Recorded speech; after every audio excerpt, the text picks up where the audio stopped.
Bonjour Mathieu. Bonjour. Donc nous accueillons une exposition autour de ton ouvrage Jeunesse, le pirate et le roi, donc du 5 janvier au 27 février à l'autre lieu. Peux-tu nous parler de cet ouvrage? Qu'est-ce que ça raconte? C'est une histoire d'amitié, de piraterie?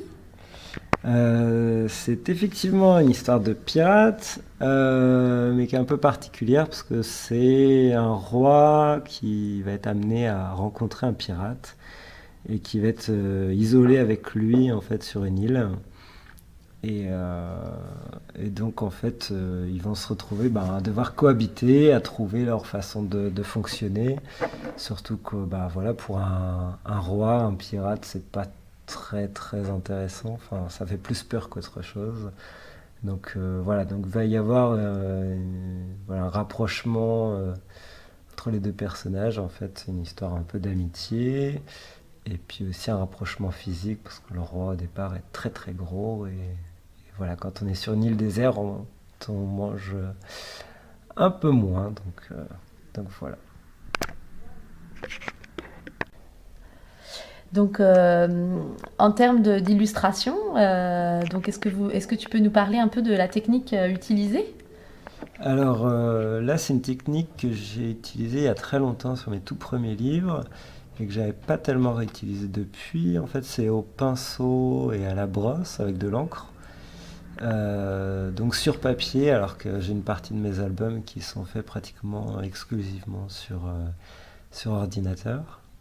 Et donc là, voilà, c'est ce qu'on voit dans l'expo, en fait, c'est des originaux, en fait, donc avec des recherches sur papier et puis des dessins à l'encre et au pinceau sur papier aussi.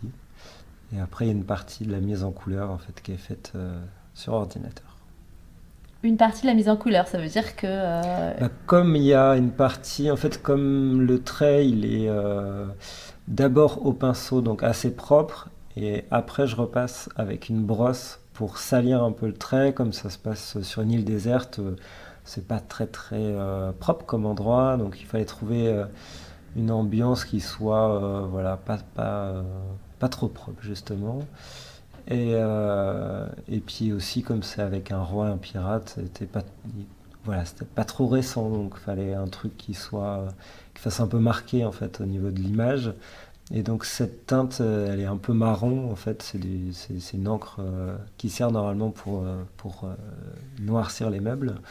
Et donc ça fait une teinte un peu marron. Donc il y a ce marron plus des couleurs faites à l'ordi en fait, donc ça fait un mélange des deux qui change un petit peu de mes derniers livres. donc c'est cette technique-là que on peut découvrir au sein de l'exposition. Oui, en fait, c'est ce qu'on voit dans l'exposition, c'est vraiment de la toute première version qui était au crayonné, qui était, qui était faite très très rapidement pour essayer de raconter l'histoire. Et on peut voir l'évolution en fait de l'histoire, donc des passages qui ont été enlevés, d'autres qui ont été rallongés, les personnages qui étaient des humains au départ qui sont devenus des lions. Et donc on voit en fait cette évolution-là, en fait on voit toutes les coulisses de l'album, et on voit les essais techniques, les recherches de personnages, et jusqu'aux pages finalisées en fait. Donc voilà, ça permet de voir un peu plus que juste l'album, en fait c'est vraiment de voir tout ce qu'on ne voit pas quand on lit un album, donc les coulisses. Donc en effet, dans l'exposition, on voit apparaître plusieurs versions de l'ouvrage. Est-ce que ce travail-là, il existe aussi dans la collaboration avec l'auteur donc Jean Leroy? Est-ce que vous faites aussi plusieurs versions ensemble ou le texte est déjà très écrit dès le départ? Alors en fait, quand Jean il m'envoie son texte, moi en général je lui dis tout ce que j'aime bien et tout ce que j'aime pas. Donc voilà, enfin, si ça m'intéresse, en tout cas je lui dis tout ce que j'en pense. Et à partir de là, s'il est d'accord avec moi, il retravaille son texte et après vient l'image. Et donc là, une fois qu'on a l'image et le texte ensemble, on se rend compte qu'il y a des endroits qui sont un peu trop bavards, où il y a trop de texte, ou d'autres endroits où il faudra en rajouter parce qu'on ne comprend pas. Et donc, du coup, en fait, on fait vraiment un échange très très régulier en fait à ce moment-là. C'est une sorte de ping-pong quoi, où chacun renvoie ses idées, et puis au bout d'un moment, on ne sait plus trop qui a eu l'idée de quoi, et puis on s'en fiche. En fait, le but c'est que l'histoire elle soit bien, et pour le reste, voilà, c'est le lecteur qui décidera, mais on s'en fiche un peu de C'est qui a fait vraiment quoi. une écriture à quatre mains. Ouais, voilà, Écriture et illustration. Et donc après sur le dessin, il propose aussi des choses quand il pense que j'ai pas été au bon endroit. Et donc Hmm. voilà, il y a tout ce travail-là ouais, qui est super important entre l'auteur et l'illustrateur. Enfin pour nous en tout cas, la partie la plus intéressante même. Parce que ce n'est pas le cas de tous les illustrateurs. Non, non, ouais, Hmm. il y a parfois des auteurs qui envoient leurs textes aux éditeurs, et puis les éditeurs qui se mettent en relation avec un illustrateur et ils se connaissent pas du tout. Enfin, voilà. Nous, on travaille avant et on le montre à l'éditeur ensuite, qui lui nous fait des retours sur ce qu'on a fait, donc qui nous fait retravailler aussi.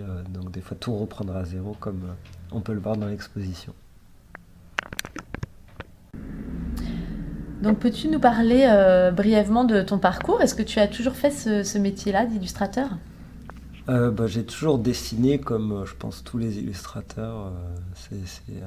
Depuis que je suis tout petit, toujours un crayon à la main. Enfin, c'était le seul moment où j'étais tranquille, je pense, donc c'est aussi pour ça. Et puis, pas tellement d'attrait aussi pour l'écriture, donc du coup, c'était mon lien ouais, avec les crayons, c'était surtout le dessin.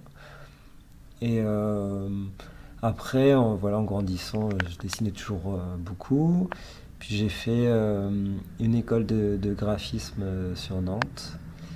Et puis en sortant de l'école, en fait, qui était plus pour faire des affiches ou de la communication, des choses comme ça, en fait, moi j'avais surtout envie d'illustrer des livres. Et, euh, et puis j'ai commencé par la bande dessinée, en fait, ce qui m'intéressait le plus au départ. Et puis voilà, en faisant c'était bande dessinée jeunesse, et en faisant les bandes dessinées, je me suis rendu compte aussi que l'album c'était super intéressant. Et c'est devenu, voilà, c'est ce que je fais depuis plusieurs années maintenant. Et donc voilà. Merci.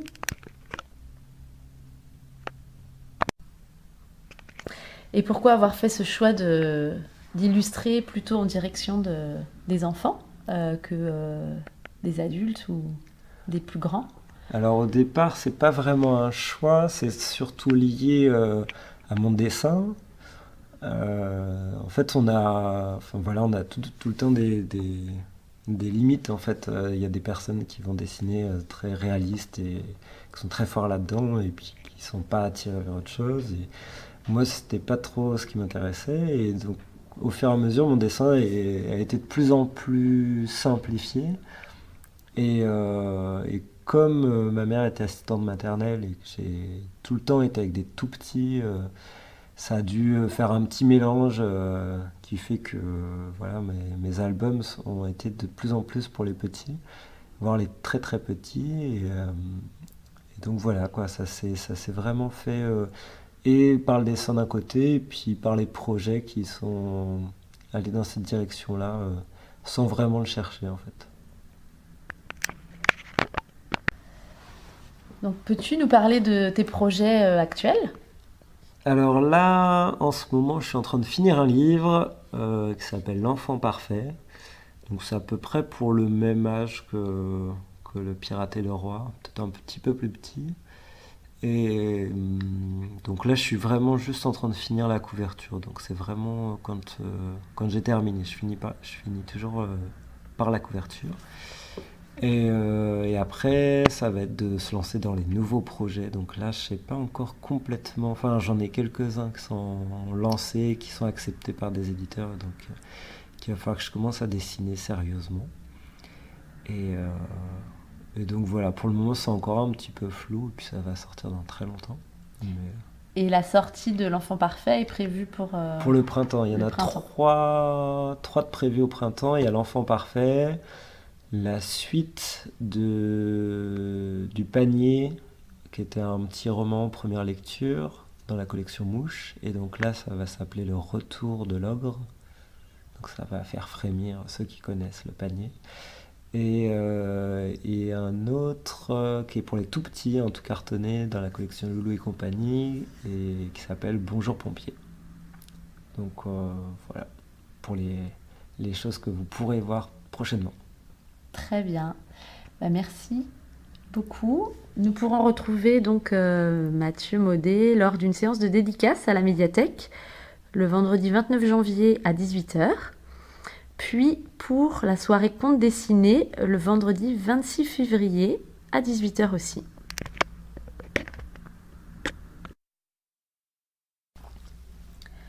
Donc le vendredi 26 février à 18h, tu reviens à la médiathèque avec donc un conteur pour un conte dessiné. Donc est-ce que tu peux nous en dire plus? Est-ce qu'il s'agit d'une improvisation totale ou quelque chose de plus écrit?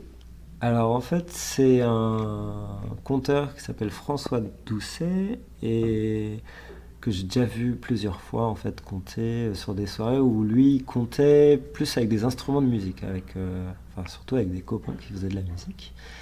Et là, en fait, l'idée c'est un peu différent. C'est au lieu d'être avec de la musique, ça va être avec du dessin. Et donc, ça va être de redessiner en partie l'histoire du pirate et le roi, et ça va être aussi de raconter en partie cette histoire, sachant que comme il est conteur, il y amènera ses histoires à lui, et donc voilà, ça sera proche de l'histoire, mais pas tout à fait la même chose, et en plus le dessin se fera en même temps, donc ça va être voilà, ça va être beaucoup d'instants, et donc enfin, j'espère que ça sera bien. En tout cas, on va tout faire pour, on va préparer ça du mieux possible, et puis on espère que vous serez nombreux.